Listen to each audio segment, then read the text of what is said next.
All right. Continuing on, if you are new to Zoom, or just a friendly reminder that right now I'm sharing my screen and you can't control my screen, but if you hit the escape button, it will take you out of my view and allow you to follow along on your own computer. So that's, again, just a little helpful hint. It's the escape button for most of us. It's in the top left, can't talk, top left-hand corner of your keyboard. All right. So these were going as you entered today, but some just quick agreements, that kind of norms that will allow us to get the most out of the session. Offer yourself, your students, their families, and just everybody grace as we're going through this. Again, we may have dogs that run behind us. I've seen a lot of kiddos in these sessions. Yesterday we had a full dose of my 3-year-old, so just grace if that happens. Next, we already touched on this, but if you have a question, drop it in to the chat and John will get to you. And usually 2 or 3 times per session, he'll contact me and let me know that there's a question we need to talk about full group, and we'll do that too. The next is try something new. Today, I have a lot of templates for you that we can go and explore. For most of us, there's going to be kind of 1 or 2 templates that we really hang out with, but try something that challenges you, try something new, know that you're supported, and you've got this. The next is to share. So as we're going through, you're gonna see some cool stuff. I'm really pumped. I've updated this session since the last time I did it last week. I am recording, so at the end, you'll get an email from me, and you can share that recording or the presentation with other people, and we'll be all able to access. Finally, we're all Virginians. We're in this together. We're here to serve our students, to love them and meet their needs. So collective efficacy across the state, we're all doing that together. All right. So this is a quote that I recently found that I thought was perfect for this presentation. Teachers in the most exciting and effective differentiated classrooms don't have all the answers. What they do have is optimism and determination. And if you didn't have optimism or determination, you wouldn't be here today. So I know that all 133 of us have these 2 traits, and that we are dedicated to meeting our students' needs. And one way that we'll be able to do that is through the choice boards, through Hyperdocs, and just by being who you are and how you help to serve. It looks like we will have one more moderator. Eric is joining us right now, so we should be able to field all the questions pretty well. So this is a quick overview of where we're going. First, we're going to do a quick introduction where we look at what these 2 terms are, choice board and Hyperdoc. Then we'll spend a lot of time exploring resources, first with choice boards, then with Hyperdocs, and then finally we'll have a wrap-up session. In the session description, we didn't really talk about having a time where you can go out and build. So we won't have much time for that today. There is, if you are doing the Google Docs session next week or the extended version of choice boards and Hyperdocs, there might be some more opportunities to return to some of these. And you can always reach out to me via email or social media if you have questions as you're trying some of these out. Finally, we'll get into questions and feedback in any wrap up. So again, just a brief overview of where we're going. All right, so first, choice boards. And some people might call this a learning menu. Those are synonymous terms. When we're talking about a choice board, and I will be reading from the slide a little bit right now, we won't do a whole lot of that in this session. So choice boards are really looking at different elements of differentiation, such as content, process, and product.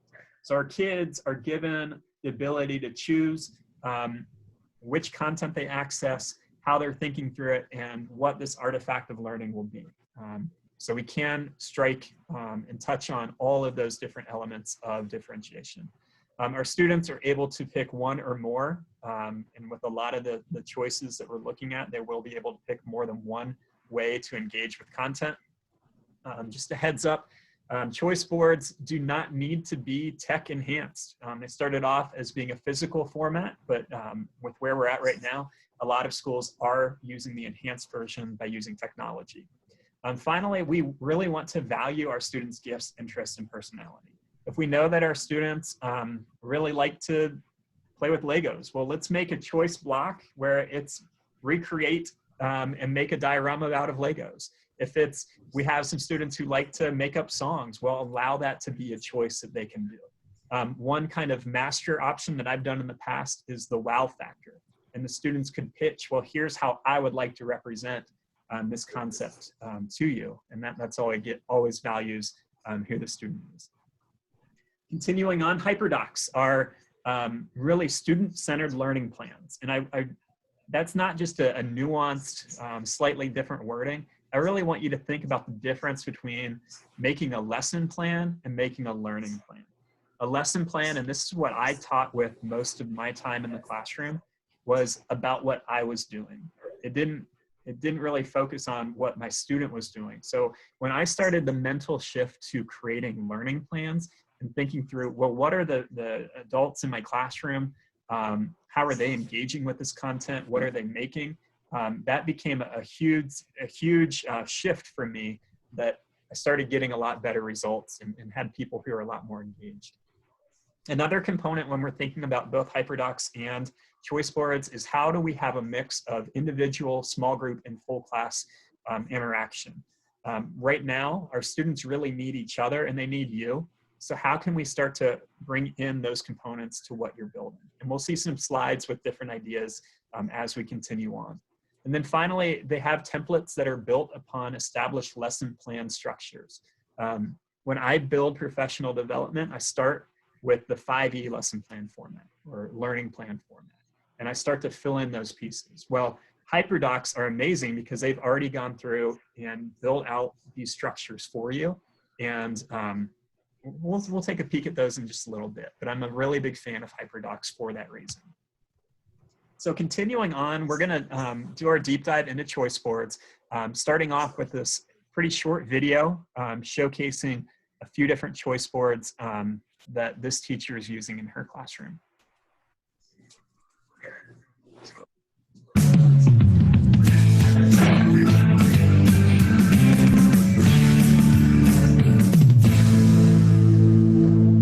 Hi, I'm Martine Brown.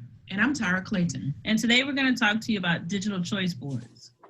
Digital choice boards, they allow students to choose an activity or activities that will complete for an assignment or to demonstrate understanding. Digital choice boards, students can choose activities that can be described or hyperlinked. You can consider telling students to complete activities in a row, or you can also have a column. It just depends on your students. Each column or row on digital choice board can be focused on a particular skill or standard. When we take a look at an example like the one listed, you can organize your choice board into a 9-square model and 3 in a row.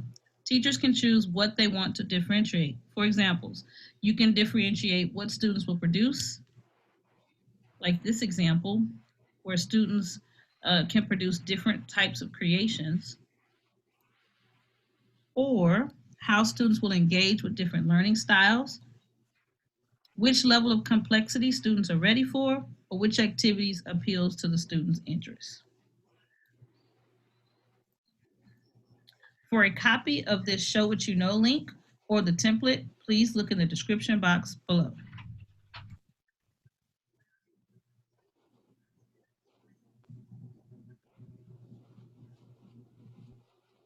So, thank you all for watching that short little video with me. I got a note that we're a little laggy with our video.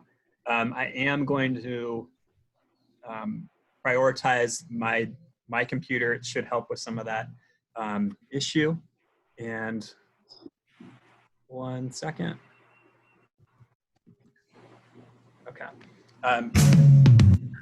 Okay, so that was, again, just a really brief introduction to what a choice board is. I'm going to delete or close a few more things out just so we can move a little bit faster. Sorry about that. Good feedback, John and Eric. And I'll close these out as well. It does happen to everybody, huh? Where we need to make our computer go a little bit faster. Okay. So here we are, we're back in our slides. I'm on slide 12. If you have your own copy of the slides, I would encourage you to go to 12 at this point too. And on the right-hand side is kind of the basic choice board. This is the one that I think my wife has been using quite a bit in her school, and this is a tic-tac-toe menu board. So if you want to get a copy of it, all you have to do is click on its picture on the right-hand side of slide 12, and it will open up and prompt you to, again, use the template. So let's go ahead and do that.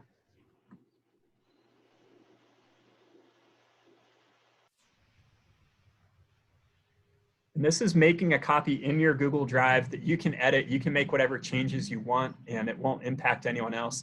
I do want to bring attention to the source of this choice board. It came from a great website called shakeuplearning.com. Some amazing resources in there. So in here, we have our tic-tac-toe choice board. You'll notice our directions start with number 5, which is that center square, and then make 2 other choices to make a tic-tac-toe. So what this allows us to do by having the requirement that everybody does number 5 is that we get that common experience. So some teachers might make this where it's the initial activity that everybody is starting from the same place, and then they branch off and go all these different amazing ways. Or other teachers may say, I want that to be the culminating activity that everybody ends at the same place, but they get there through all these different avenues. It's really up to you how you do that. Another interesting approach to the choice board that has evolved during these sessions is you'll notice that there's no way to make a tic-tac-toe without doing both colors, right? You have to do the light blue green, and you have to do this yellowish color. So as we've been going through these sessions, people have said, well, what if we made the bluish one non-academic? Something where we're really focusing on the social emotional self. And then we do with the yellow one, these could be an academic resource. So that to me is a really cool way to think through our distance learning. Later, when you are back in your schools, whenever that might be, we might be able to move away from that approach a little bit and use the colors for other ways to organize. But I really like that approach for where we're at right now. So what we would do after we get into our choice board, we can start typing and putting in what these different challenges are. So it might be read the article at Newsella, and then we put in a link. If you've never made a link before, yeah, she called me 4. I finally called her back, and she wanted to tell me the grass got cut. Okay, that's good. All right, so if we wanted to add a link in here, it's so easy. All we have to do is highlight the word that we want to become a link. So here I want Newsella to be the linked word. Up here, I can see this chain icon. And if I click on that, it allows me to choose what the word is, but then also choose where it takes you. So I'm going to select Newsella, apply, and now when my students click on this link, it takes them there. It makes it very easy to get them to a resource. I can do that same type of thing to a YouTube video, or if I have a brain pop activity, whatever I want my students to go to, we can build that in by using these links. So again, if I want to do a linked item, I'm going to highlight a word, go up to this chain. If you're being real fancy, you can also do Control K, or if you're on a Mac, do the Apple button and K, and that also allows you to do a different link in here. So if I wanted this one to go to good news, I can do that, and we get our links in there. We can also link images. So down here we have my star, and if I want to have that go somewhere, just like I did before, find my link icon, and this is going to wherever it is I want my kiddos to go. So maybe Starfall, whatever it might be. So now on my choice board, I have 3 different links. I have read, Newsella, and the star are all going to different places. All right, so we're not going to close this out. We will just switch back to our presentation for a second. And at this point, we're going to look at some additional templates for choice boards, okay? So for the next 5 minutes, I want you to look at the slides 13, 14, and 15. There's no right way to go. So we are practicing choice for you right now. A lot of these items are linked.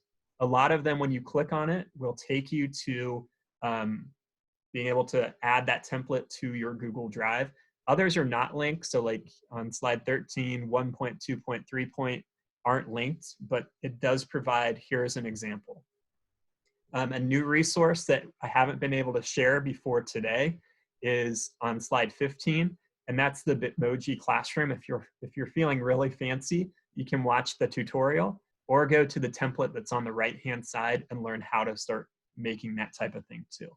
So again, we'll take about 5 minutes, and at 4:25, we'll come back together and be able to share out what were some of your favorite things that you found. Sound good? All right, so go ahead, explore. There's no right or wrong way. Try to find something that interests you that might be helpful for your students. And again, at 4:25, we'll come back together.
We'll take another 2 minutes or so. So keep exploring, keep looking for amazing things, and we'll come back together in just a few minutes to share out what you found.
you can continue to explore, or if you're ready, you can go to slide 16. And on slide 16, we have a link to a Padlet where you can go in and respond to one or all three of the questions that I have posted there. On slide 16, or if you go back to Zoom and you look at what's on my screen, you'll see that there is a bit.ly, so you can go that way too. Again, you can keep exploring a little bit longer or start to head to our Padlet where you can respond to our questions.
Someone just asked a really good question about how do we provide feedback and score.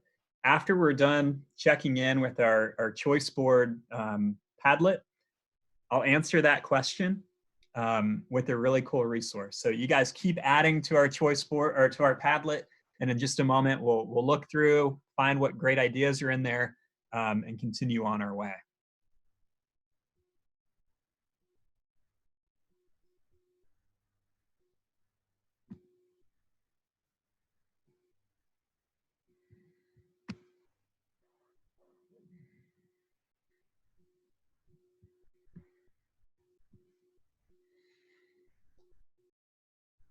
Okay, so at this point, I'm inviting you guys to, I'd like to hear from a few of you. If you'd like to unmute for just a second and share out what a favorite of yours was, or if you've looked through some of the other responses, you can share about that too, or reflect on it.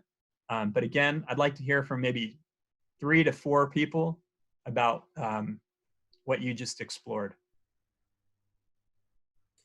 Hi, this is Patrice Day Owens.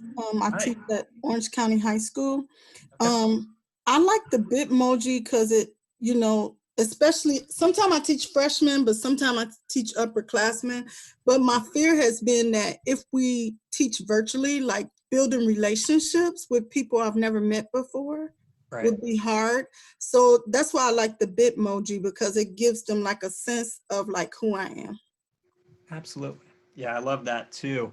And we can have our students build out some of that themselves too, maybe as like an introduction activity at the beginning of the year, just a way to, how would you represent yourself? So thank you very much. And I've gotten to work out at Orange High School a couple times and have always enjoyed my time out there. Let's hear from a few other folks.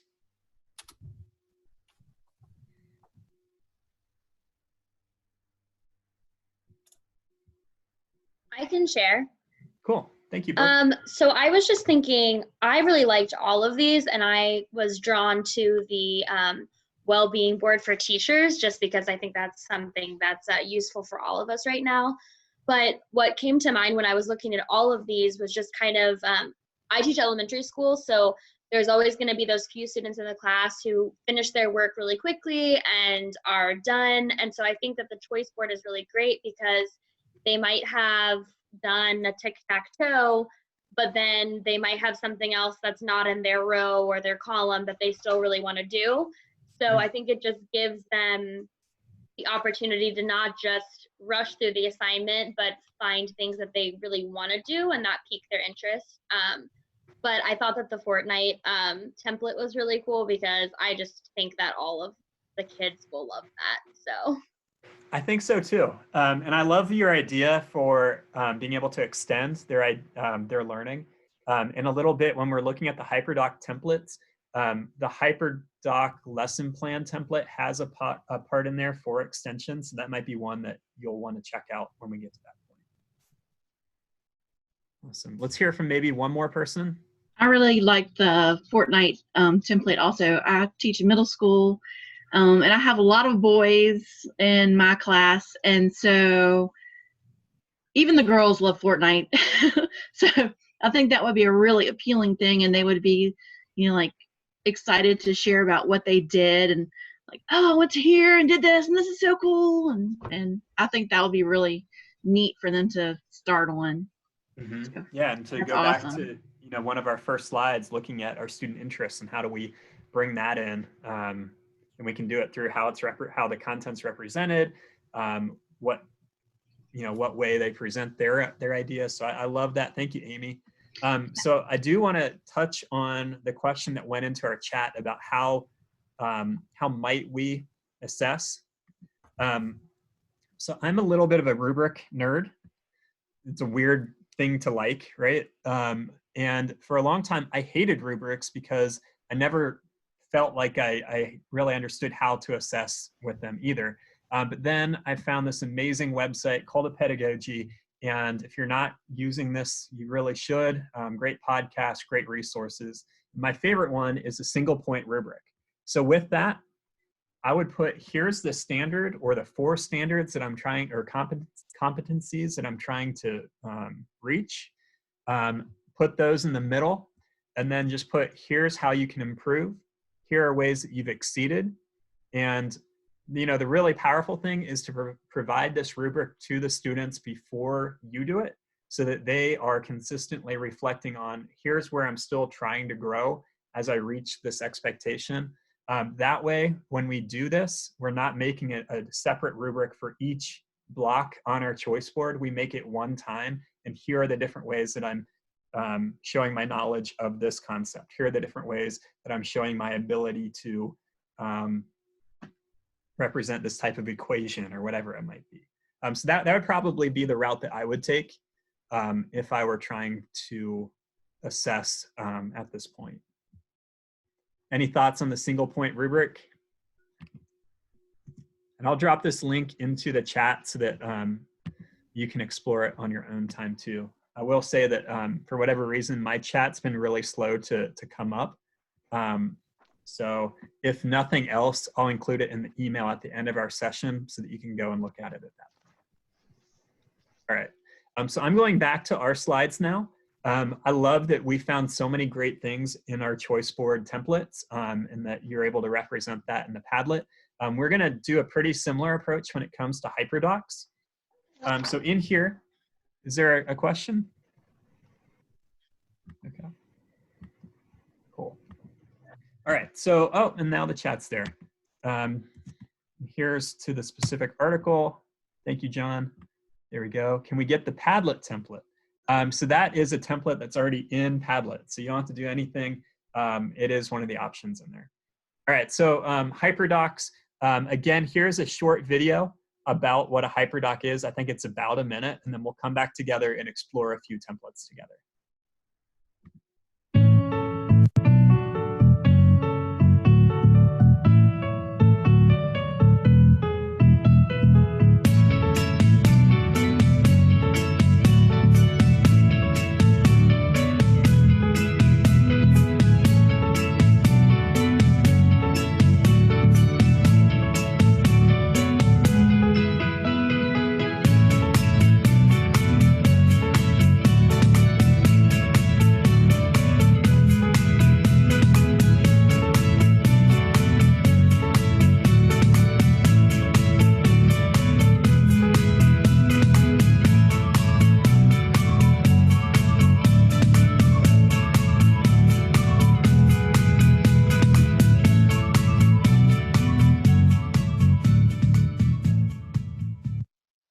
Created using Powtoon.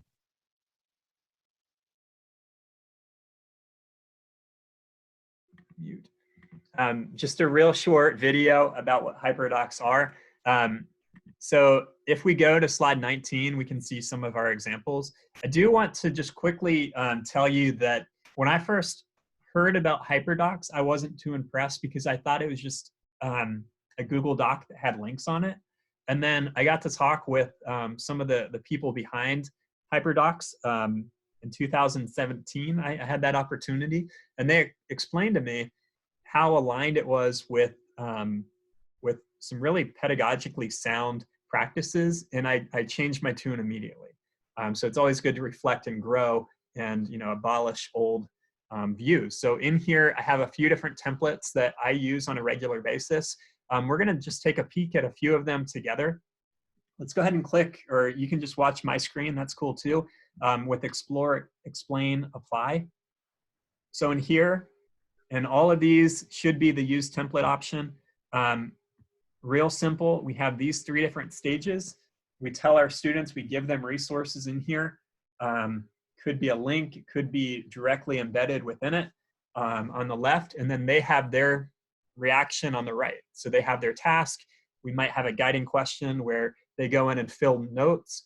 It could be that it links off to slides they need to complete, or here's a Google form that they're responding to. Whatever you choose to do, you can make it happen in here.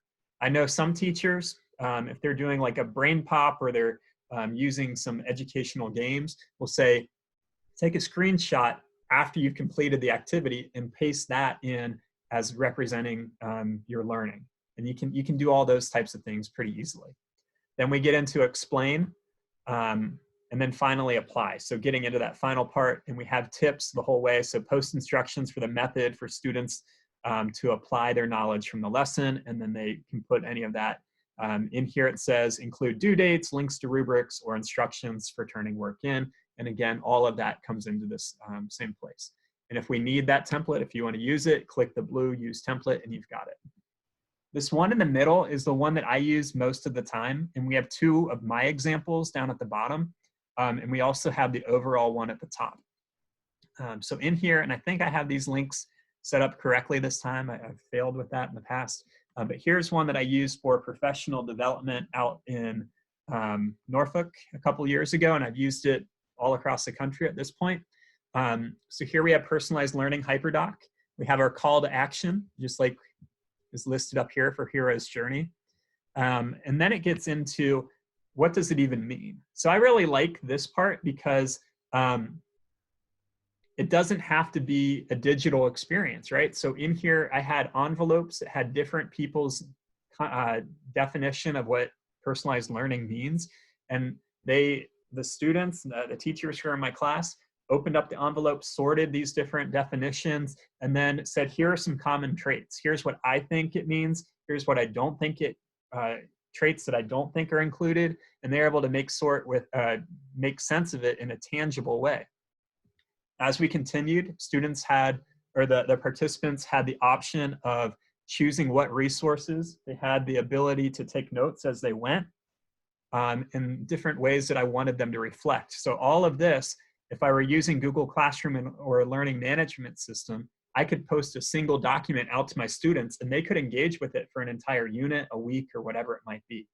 Continuing down, we also had a Padlet in here. So we had that ability to have group reflection, even though it really was an individual personalized learning experience. And everybody went in a different order and explored the content as they wanted to. Continuing on, we have Hyperdoc format. And this is a synthesis of several different lesson plan templates that the Hyperdoc ladies put together. So in here we have engage, explore, explain, apply, share, reflect, and finally extend. So I think back to the teacher a couple moments ago who was talking about my students get done early. Well, after they've done reflection, then they can get into that extension activity and really take it to that next level with their learning. So a very easy way to start filling in your own content. The final thing, and this might sound kind of silly, for the first couple of years that I used Hyperdocs, I always used whatever colors that they gave me. And so a lot of them use like, There's a certain company that is known for search, and these are the colors for them. So all of my Hyperdocs kind of look the same, but when I started going in and customizing the color, I was able to make it a little bit more me, which was pretty cool. All right, so continuing on, here are some different templates that you can look at, and then we do have some more on slide 20. You can, again, just watch me click for the next couple moments. If you click where it says templates, Hyperdocs recently revamped their entire site, so it does look a little different if you've been on here before. On the left-hand side, we have the basic templates that you can use. On the right-hand side, you can see it in action with a teacher lesson that was delivered. So here we have the basic Hyperdoc one, which was the last one we looked at. We had the Explore, Explain, Apply, which we also took a peek at. Here's my commonly used one, the 5 E's. And with all of these, you can go back, make a copy, and revamp it to suit your needs. And we'll see this come up. We have them all laid out. We can put our challenge in here for our students. The next link, I would like you guys to all click on lessons if you have your slides pulled up. And the reason I want you to check this out is because we have ones that other teachers have made. So I know a lot of teachers use a website called Teachers Pay Teachers, and I'm fully on board with teachers getting paid for the work they do. But I do also like the communal aspect of Hyperdocs. This is Teachers Give Teachers. You don't have to pay anything, and you get some pretty amazing resources. So if I was a science teacher, and I've used these with science teachers before, I could click Science. It's going to open up a Google Drive folder for me. And in here, I'm going to see probably 100 different Hyperdocs that people have contributed that I can make a copy of, remix, and use with my students. Now in here, you'll notice that we have a mix of docs and slides. So you can build a Hyperdoc or a choice board in either a doc or a slide, or probably a lot of other ways too. And we can even see some familiar looking layouts. This kind of looks like a choice board. This looks like the Hyperdoc template format. And if you find one that you like, you can click on it, open it up, make a copy, and you have your own version. So to make a copy, I've opened up this resource. I'll go to File, make a copy. Now, the one thing that I would really encourage you to make sure you do, this is kind of a tricky way with the way they set up their system, is you do want entire presentation, but then making sure that you come into where it says folder, and you'll need to use this back button a couple times so that you're no longer saving it in the Hyperdoc folder, but you're saving it in your own Google Drive. So you'll click that back arrow and then select Drive, and now it will be in where you can access it again. Okay, and so now this is my own copy. I can make changes. I can start passing it out to my students, and I'm good to go. Let's take just a moment for you to look through these different folders and find, you might find one or two that you really like.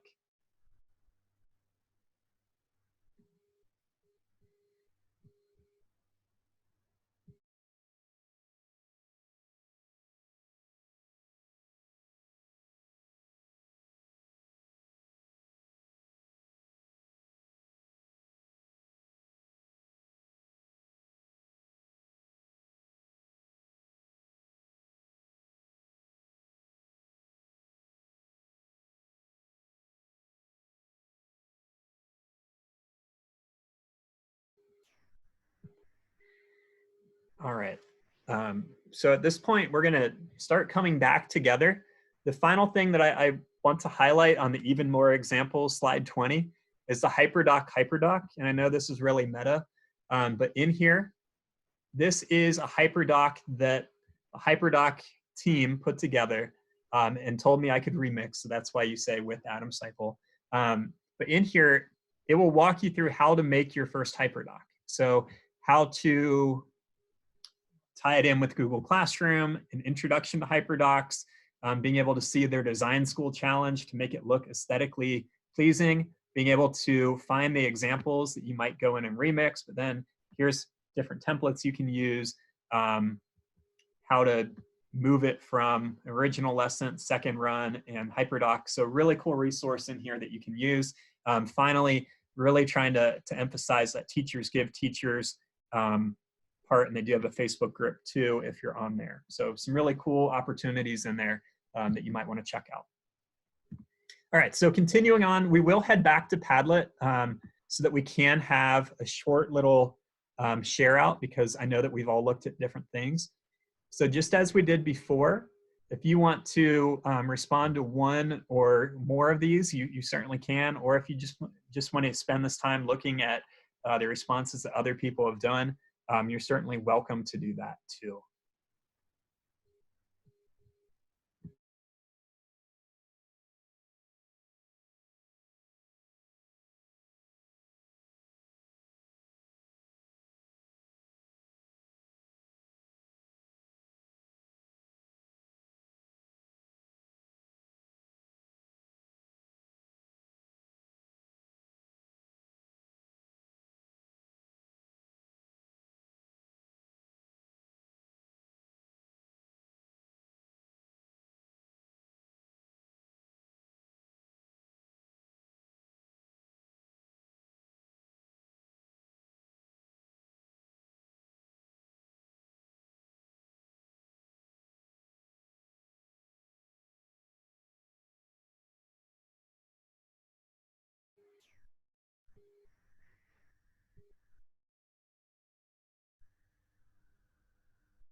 So I'm really enjoying watching, especially that inspiration and aha moment column. We have some fun quotes in here. My brain is like a runaway freight train. A plethora of resources and information. Absolutely. I get excited with all that too. Someone else said that they love that having already built Hyperdocs to modify. I really want to emphasize that, and I'll do it again in my slides in just a little bit. Start simple. So for a lot of us, it will be remixing one of those templates that already exist, or finding an entire lesson that's already built and maybe just customizing it a little bit to meet my students' needs or my own teaching style. It is great that we have the Hyperdoc website that we can go to, and we have all of that community that's built in. And I love over here, no tech, low tech, high tech. When I saw that choice board, I got really excited too, right? That we can not just meet the access statuses of our students, but we might have some students who are high tech that are on and have access to high tech, but are on computers so much that they're like, no, I just need a no tech way to represent this idea right now. And I'm sure we've all gotten to Zoom fatigue at different points. And I know that our students might be getting that too. And then finally, we have the, someone really liked the single point rubric and using it in the fall. That's awesome. My colleagues, John and Eric, I'm sure have heard me talk about rubrics way more than they'd like to, but I think they're cool. All right, so you can continue to add to this Padlet. We are going to come back together. If someone put 5 E's is great. I agree. I've been using that really since 2015 or 2014. I first learned about it. I'm like, yes, that makes sense. I like structure, and I don't have to overthink things. I just put the pieces where they fit, and it all works out. I do want to see, someone started writing overwhelmed, and I do want to check in and just see how we're doing if anyone feels overwhelmed, and you can unmute for a second and verbally respond if you feel comfortable.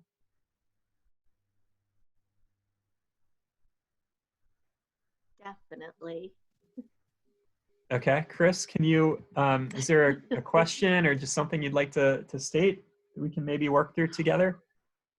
Well, I teach first grade, so I have never done Google Classroom before. So just the whole idea of all of this is, it hasn't been an option in Stanton City schools to do Google Classroom in first grade. So, but I love the idea, so I just need to play with it. And now's a perfect time, so.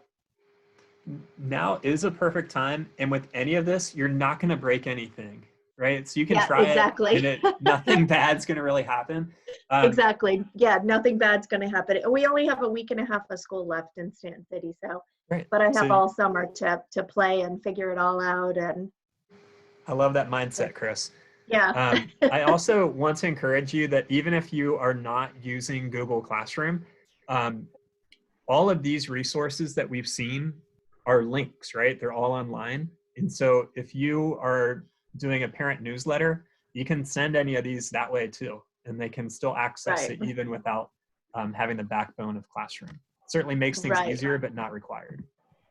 Right. Thank you very much. Yeah, I can't wait to play with it. Yes, okay. And then I see, go ahead. No, I was going to say I'm an instructional coach. And so a lot of my teachers use Google Classroom, but seeing everything that's open, I think that's the overwhelmed part for me. I'm like, oh, this is available and you can use this and you can use this. So trying to be an expert on these things and help my teachers when I didn't even know all of this was available is the overwhelming part for me. Right. Okay. No, I can definitely understand that. And I will speak to my truth in that if I go back to my slides where I have the Fortnite one and I have the 4C's digital learning menu, I haven't built with those. I'll be honest. Like that is pretty ambitious when I first look at it. But I do use the templates that I see, and I can start there. And then I also would encourage you, build with your PLC. You know, don't do it alone. Work with a coach, work with an ITRT or whatever support people you have. Find your crew and start from there. And with both of these resources, I don't know if many of you clicked on the Shake Up Learning icon on slide 13, but if you did, we have choice boards and learning menus organized by grade level in there. So you can always go back and find some of those, or on the Hyperdoc website, find some that are appropriate for the kids that you serve, and start build from what other people have done before you start building on your own. You've got this. I believe in you. Yeah.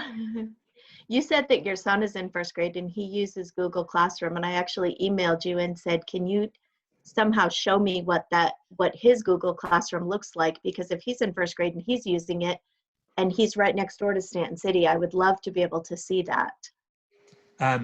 So I was in your thing the other day when you said that. So I'm not certain if I said that he's using Classroom or if he's using choice boards. They are absolutely using choice boards.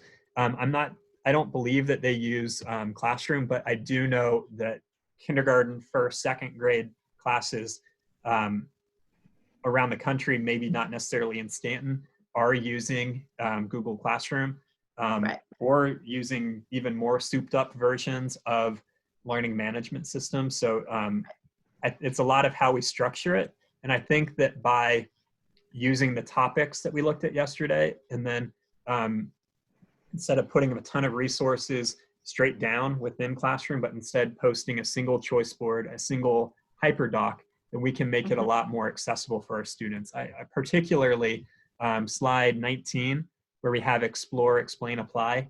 I would use that structure again and again if I were working with younger kiddos. Okay. Or the tic-tac-toe, yeah. All right, so continuing on, slide 22, something important to continue to think through is how do we build community into our activity, both at the end of the school year and looking at next year, where we may not start off in person trying to get to know these students. So in this session, we looked at using Padlet, right, where everybody could go in and contribute that way. In some of my other sessions, and I know a lot of you were in the accessibility one just a couple minutes ago, you could use Flipgrid and posting a link where maybe that's a center square and your students are telling you about what they've learned or showing off whatever artifact they've created. Flipgrid would be an amazing way to start to bring in that sense of community. The final one that we have over here is shared notes in Google Slides. And if you click on that, it's just a preview version, but I'm going to walk you through it real quick. So I do this whenever I'm in a district and doing professional development with them. I'll start off with, here's my name, here are the things that I care about, and then every single person in the session gets their own slide that they can add a little bit of information about them. Now this is a non-academic version, but if instead of putting our names on each one, maybe I put a different part of a plant on each slide. And then as a group, they might go in and start to fill in information that they know about that part of the plant.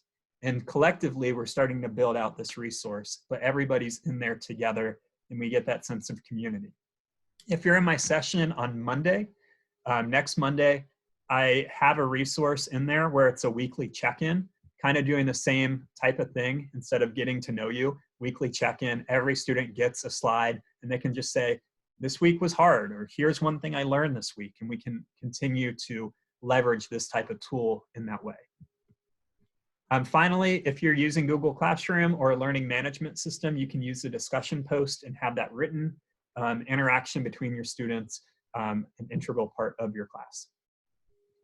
All right, so we're moving into the wrap up, and we've touched on this first point a couple times, but keep it simple.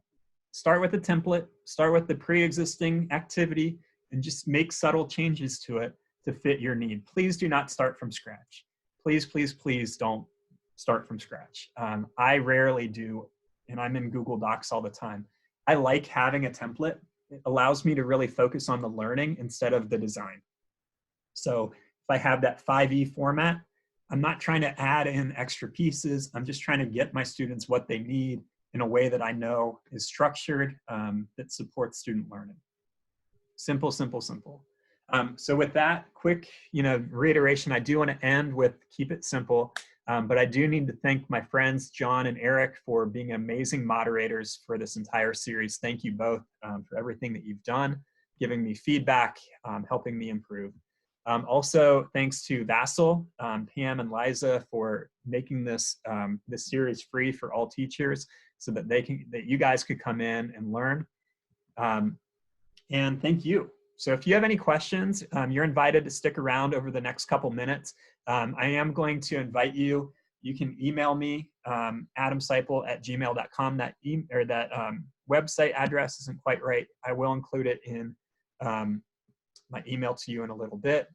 But please do leave some feedback for me. And you can do that at bit.ly/VASCLBACK. You can also click on your slides in this top part and it should take you there. This is also how you get your renewal certificate. So after you fill it out, please make sure that your name and email address are spelled correctly. Otherwise, you probably won't get your renewal certificate, but it will email to you shortly afterwards. Thank you guys so much for joining me today. I had a blast working and learning alongside you. If you have questions, you can stick around. Otherwise, after you've left your feedback, you're free to enjoy the rest of your afternoon. Thank you guys so much.